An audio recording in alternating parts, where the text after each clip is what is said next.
Let me tell you why I came to the decision that we may have been lied to. Maybe I just didn't buy this fairy dust sprouting model. No stars backdrop and magic camera panning up by remote control. Maybe I just couldn't believe this build quality of this piece of junk could withstand the -10 torr vacuum, let alone make it all the way to the command module. Or there's the spacesuit. I realised it just couldn't withstand the vacuum and that it would do this. I learned the power of a vacuum. I learned that landlines couldn't call all the way to space. I watched them use VR for fun. I watched them use VR with glitches. I even watched them forget to turn on the VR.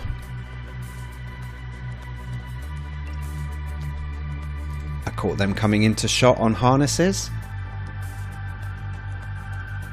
and fading into shot slowly. I even caught them hiding in the background.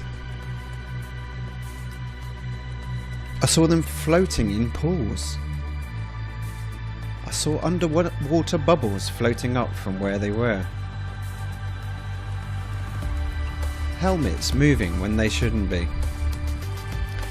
Sad and guilty looks when they should have been over the moon. I saw shadows coming from 3 different light sources when the sun should have given us 1. They lost the tech and the tapes. I'd go to the moon in a nanosecond. The problem is we don't have the technology to do that anymore. Unfortunately, I'm afraid I can't really give you much of a clue as to where this data ended up and whether it still exists or not. And they give us CGI images, not real photos. They even got lazy with copy and paste in the clouds. We saw launches that never went straight up.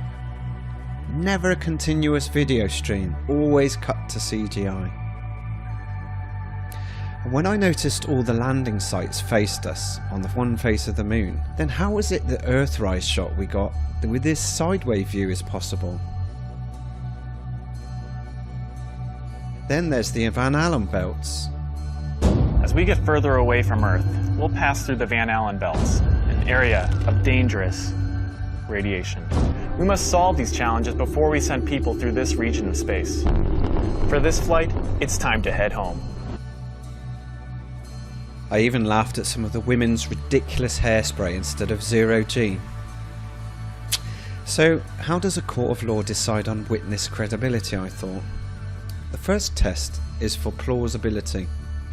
Think of the landline calls, the spacesuits in a vacuum, the ridiculous LEM, the VR, the harnesses, the wires, the bubbles, the hairspray, the CGI.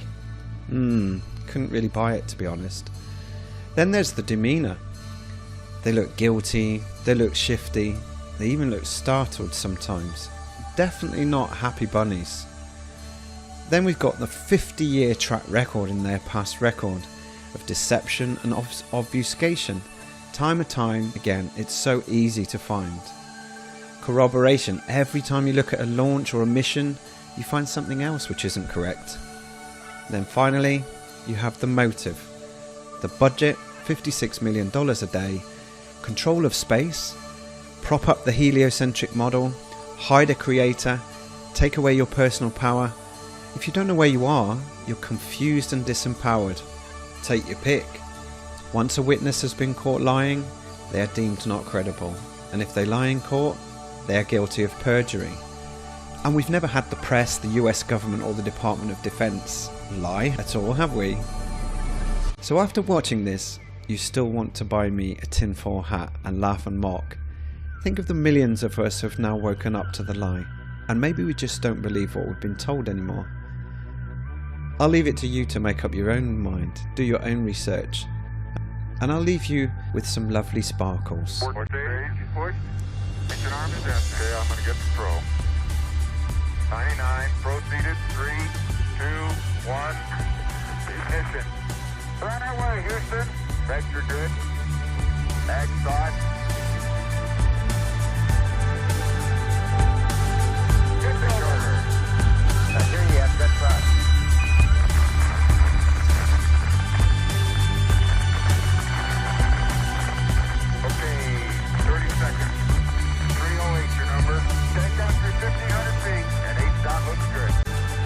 Thanks for watching, and think for yourself.